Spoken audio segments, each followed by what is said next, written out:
नाही, मोर्चाचं नियोजन आमचं गेले अनेक दिवसापासून चालू आहे.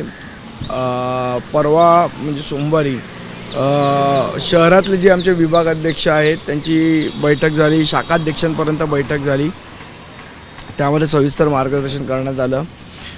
परवा वेस्टर्न सबअबची बैठक झाली, काल ईस्टर्न सबअबची बैठक झाली आणि आता शाखा वाईज बैठका आमच्या चालू आहेत. त्यामुळे मोर्चाच्या नियोजनाची तयारी तर जवळजवळ पूर्ण होत आलेली आहे.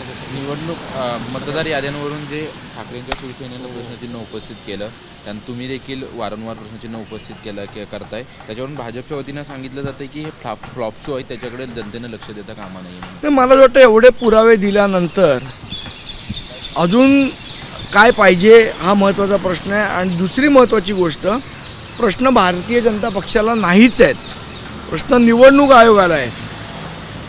उडता हुआ भाला कशाला अंगावर घेत आहेत मला हे अजून कळलेलं नाही भाजपचं.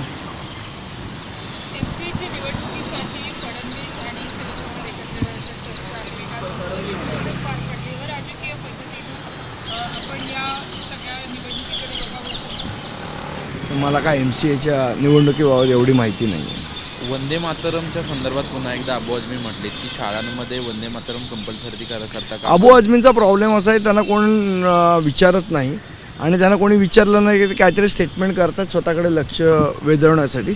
आपण त्यांच्याकडे लक्ष द्यावं असं मला वाटत नाही. अनेक ठिकाणी खरं तर गुजरातच्या नागरिकांची नावं मतदार यादीमध्ये मिळून आलेली आहे. कांदिवलीमध्ये देखील आपल्या काही कार्यकर्त्यांनी जाऊन यादी चेक केली, त्या ठिकाणी कच्छचे जे मतदार आहेत त्यांची नावं यादीमध्ये मिळून आली. मला असं वाटतं हा घोळ सगळीकडेच आहे.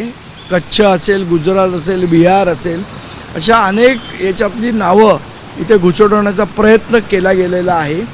तो कोणाच्या फायद्याचा आहे आपल्या लक्षात आलंच असेल. तर मला असं वाटतं की या गोष्टीवर आमचे सर्व महाराष्ट्र सैनिक असतील, शिवसेना पक्षाचे शिवसैनिक असतील, हे सगळेजण एकत्रितरित्या काम करत आहेत. डोनाल्ड ट्रम्प यांचं बोगस आधार कार्ड बदलतानाचं एक प्रेस कॉन्फरन्स रोहित पवार यांनी घेतलेली होती, त्यानंतर त्यांच्यावरती गुन्हा दाखल करण्यात मला वाटतं चुकीचं आहे, कारण विसल ब्लोअर आहेत रोहित पवार या बाबतीत. आणि ज्या पद्धतीने त्यांनी एक दाखवलेलं की कशा पद्धतीने बनू शकतं हे त्यांनी दाखवलेलं आहे.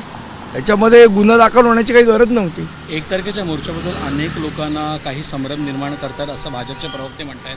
म्हणजे खरं तर 2 भाऊ एकत्र येतात, पण एक भाऊ म्हणतोय की मरीन ड्राईव्हवर मोर्चा काढला पाहिजे, दुसऱ्या म्हणतात ते सोडा, ते झालंय स्वतः काहीतरी. आता भाजपला बोलायला काही हे नाही. या मोर्चामध्ये शो करण्याचा प्रयत्न आणि अशा प्रकारे विषय डायव्हर्ट करण्याचा प्रयत्न त्या निमित्तानं केला जातो. कसला विषय? मोर्चाचा जो मूळ विषय आहे तो डायव्हर्ट करण्याचा प्रयत्न या निमित्तानं केला जातो की 2 भावांमध्ये काही नाही, ते सोडा हो, काय एवढं लक्ष. आणि हे बिन आहे ना, पेड प्रवक्ते आहे, त्यांच्याकडे तुम्ही लक्ष देऊ नका जास्ती. कार्यकर्ता एखादा बोलला तर ठीक आहे, आपण पेड लोकांकडे किती लक्ष द्यायचं? पावसाचं सावट मोर्चावर आहे, तुम्हाला वाटतं की पाऊस असो काही असो त्यांनी काही मोर्चावर परिणाम होणार नाही. बच्चू कडू धन्यवाद. बच्चू कडू ABP माझा, उघडा डोळे बघा नीट.